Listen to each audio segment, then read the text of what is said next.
আজকে সেই 6ই ডিসেম্বর সকালবেলা সমস্ত রাজ্যের এবং ভারতবর্ষের মুসলিম মানুষের কিন্তু আবেগপ্রবণ একটি দিন।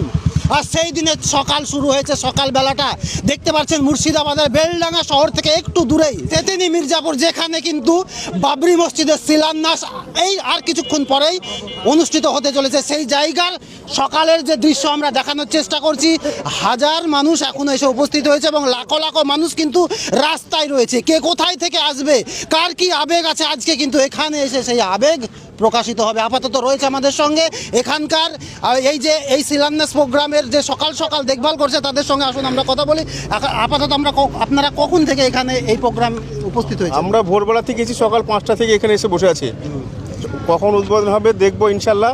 এবং আমরা খুব খুশি যে আমাদের একটা ভিত্তি স্থাপন হচ্ছে এবং আমরা খুব উৎসাহিত। ঠিক আছে, আচ্ছা আপনার বাড়ি কোথায়? আমার বাড়ি পলাশী নদিয়া।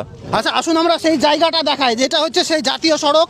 আপনারা দেখতে পাচ্ছেন একদম এত সুন্দর একটি লোকেশন। জাতীয় সড়কের ধারে রয়েছে ভয়েস পাবলিক স্কুল।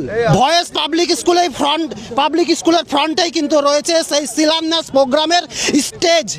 সেই স্টেজটা আসুন আমরা দেখাই, যেখানে কিন্তু হুমায়ুন কবির মহাশয় শিলান্যাস প্রোগ্রাম কিন্তু কিছুক্ষণ পরেই কিন্তু সেই অনুষ্ঠান শুরু করবেন বলে দীর্ঘদিনের একটা প্ল্যান প্রোগ্রাম। এবং এই বিষয় নিয়ে রাজ্য রাজনীতিতে বিভিন্ন রকম চাপান উত্তর কিন্তু সৃষ্টি হয়েছিল। কলকাতা হাইকোর্ট কিন্তু সেই সুহাল কিন্তু ভেরি করে দিয়েছে, যেটা আমরা শুনতে পেলাম। আপাতত কোনো রকমের দ্বিধাদ্বন্দ্ব নেই, তাই সুষ্ঠুভাবেই আমরা আশা করব আজকে 6 ডিসেম্বর সেই শিলান্যাস প্রোগ্রাম কিন্তু হবে। আসুন আমরা জানার চেষ্টা করি বয়স্ক কাকা রয়েছে আমাদের সঙ্গে। দাদা কাকা, কেমন লাগছে আপনাকে? মানিকের আরো সুস্থ হবে, সব কাজ আল্লাহর মতো হোক। আপনি কোথায় থেকে এসেছেন? আমার বাড়ি কাপাস থেকে। এই দেখুন গাড়িতে কিন্তু সেই শিলান্যাসের ইট চলে আসছে ট্রাক্টরে করে। কোথায় থেকে আসছে একটু দাঁড়ান আমরা জানার চেষ্টা করব এই ইট কোথায় থেকে আসছে। আচ্ছা কোথায় থেকে আসছে? এটা দোলোয়া থেকে।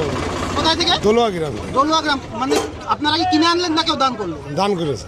দান করেছে? কে দান করেছে তা বলতে পারবো না, দান কে করেছে। এইভাবেই কিন্তু ইসলামের দানেই কিন্তু বড় বড় সম্পদ, বড় বড় কিন্তু বিল্ডিংগুলো হয়ে যায়। আর দেখতেই পাচ্ছেন তার চাক্ষুষ প্রমাণ। ট্রাক্টরে করে এক ট্রাক্টর রীতিমতোই লরি, এক ট্রাক্টর রীতিমতোই কিন্তু ইট চলে এসেছে। এটি পর্বেও কিন্তু অনেকগুলো ইট এখানে এসে কিন্তু থাকে সাজানো হয়েছে, দেখতেই পাচ্ছেন। থেকে আসছেন? আমি দাঁতপুর থেকে। এখান থেকে কয় কিলোমিটার? 3 কিলোমিটার হবে। 3 কিলোমিটার। আচ্ছা কি মনে করে ইট নিয়ে এসছেন? এখানে মসজিদ হয়েছে বলে নিয়ে আসছি। মসজিদ হবে বলে নিয়ে এসছেন। কটা ইট নিয়ে এসছেন? 10টা। আচ্ছা এই ইটগুলো আপনি কিনে নিয়ে এসছেন? হ্যাঁ। কবে কিনেছিলেন? আজকে না এর আগে? কালকে কিনেছি। কালকে? কাল না, পরশুদিন। পরশু কিনেছেন। তো এই মসজিদে ইট দিয়ে মানে কি হবে? এ মসজিদ হবে, মসজিদ হবে। তো আপনি কি মনে করে দিচ্ছেন? দান করে